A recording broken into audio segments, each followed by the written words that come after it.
Welcome back to the 2-Minute Warning, episode 397. J.J. Watt, per about 15 minutes ago, has signed with the Arizona Cardinals. He's headed there on a 2-year, $31 million deal, $23 million guaranteed. Obviously, this is not exactly who we expected him. I was thinking Pittsburgh. I was thinking San Francisco. I wasn't exactly thinking Arizona. So today, Jay and I are going to be talking about what this means really for JJ's future and the Cardinals. But first question of the day, and that is, who is the Arizona Cardinals franchise sack leader? Again, if you know the answer, comment below. And if you don't, stick around to the end of the video. So obviously, Jay, if I'm being honest, there's definitely way better options for JJ. But obviously, I don't know what went into the contract side of the deal. But what do you think this means for both him and the Cardinals? I don't think it's the best for him. I think it's a smart move by the Cardinals. But like you said, I think everyone thought J.J. Watt was either going to go to a team that was really just one J.J. Watt away from winning a Super Bowl, or somewhere like the Pittsburgh Steelers where he had family ties where he could play with both of his brothers. So I thought more on the radar was a team that was ready to win, such as the Bills, the Packers, the Chiefs, the Bucks. If they lost Shaq Barrett, there's even speculation the Browns, and I didn't think he'd go to the Browns because I thought they were so far away from a Super Bowl. Yes, they have talent and made the playoffs, but I didn't think they were a Super Bowl contender, even with JJ. So for him to go from speculating on a decent playoff team in the Browns to not even, I don't want to say not even close to a playoff team in the Cardinals, but they did miss the playoffs. They were 8-8. That's not a great team. I guess understand it from the money aspect. He got $15 million a year. That's about what one of your better defensive linemen get in the NFL. So I guess that was a good attraction point for him. However, I didn't think really money was a priority for him because of, he's gotten money throughout his career. He's notable for being one of the best defensive players, and he just wanted a ring. I thought, clearly, I do think money was a big traction point for him. So I think going to the Cardinals was a good payday for him, but for him to be a competitor, I don't think it'll work out. I don't trust Kyler Murray in the Cardinals, and even if they are a better team that can go 10-6 from 8-8, and even if they do make the playoffs, I don't think they'll win the division. When you got to deal with Russell Wilson, assuming he stays there, you got to now deal with Matt Stafford, and you got to deal with a healthy 49ers team. Yes, J.J. Watt helps out this defense. That's why I think it's a good move by the Cardinals, but for J.J. to go get a ring, I'm not liking it. I think it's a good move for the Cardinals to push them to the playoffs, but I don't think JJ's going to get a Super Bowl ring there by any means. Yeah, I think the Cardinals definitely improved their team with this. As Deshaun said to JJ as he was basically being released, basically any team that was going to get JJ was going to help their roster out somehow, whether it's the fact that he's a veteran and he can help younger guys, or just the fact that he's a good football player. But I don't like this really for JJ's future. I'm kind of asking myself why, like you said, you go to Pittsburgh with your brothers, with T.J. Watt, who was arguably should have been Defensive Player of the Year this past year. You could have pursued San Francisco, where you get to join Bosa and a healthy team that's, if they're healthy, an NFC Championship contender right off the bat.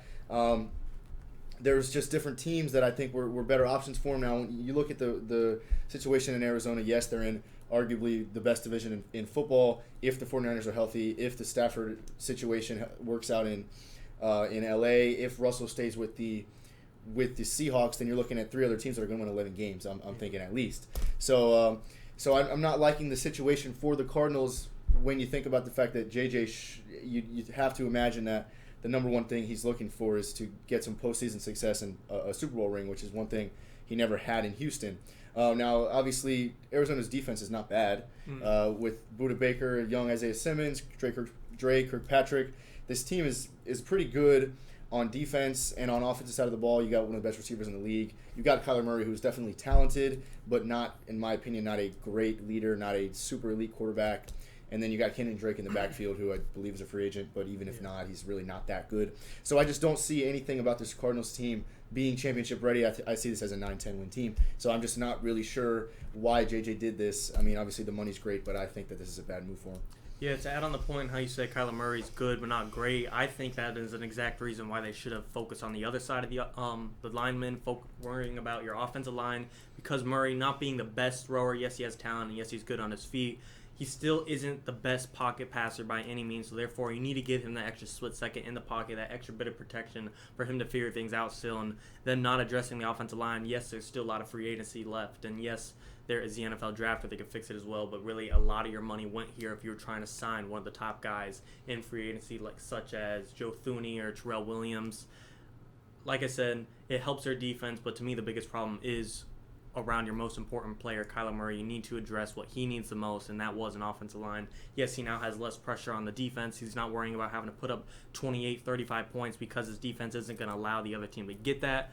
But overall, Cardinals, it wasn't a bad move, but I do think there were some better moves out there. However, I do think this is a push to get them to the playoffs, especially just because I think a couple teams that were in the playoffs last year necessarily won't be there this year, such as the Chicago Bears. I don't think they will be back, and I do think this is an above 500 team now, J.J. Watt, even if it's not because of his prime talent. He used to have the experience and knowledge he could provide for this team. Yeah, if you look at really one of the main reasons why he parted ways with Houston was, I think, the situation in Houston, especially with the bad management, was the players on the field. Nobody's playing with heart. We were just losing every game. Mm-hmm. So I think J.J. Watt, maybe he didn't necessarily want to go to a team where he could just be taken straight to the top and just win a ring. It doesn't seem like him to me. He wanted to go somewhere with in young players, with Kyler and with D-Hop, who's already left Houston because they didn't appreciate him. So I think that in Arizona he's going to get players that want to work hard and win football games. So I think that's part of maybe why he went there, because he knows that they're not quite a championship team yet, but they're definitely willing to put in the work and do that with the young players that they have and the young talent.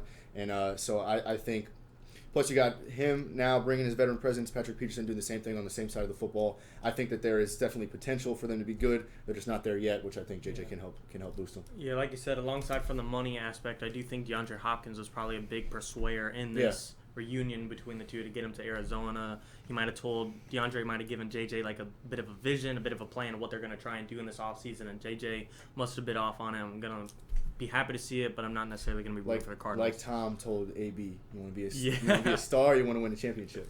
That's what D-Hop told JJ. All right, guys, that's all for our video. Again, JJ Watt headed to Arizona for 2 years, $31 million. As far as the question today, your Arizona Cardinals franchise sack leader is Freddie Joe Nunn with 66.5 sacks. Chandler Jones is actually right on his tail. Probably will get him by next year. But right now, Freddie Joe Nunn is your leader. Guys, thanks for watching. 2-minute warning.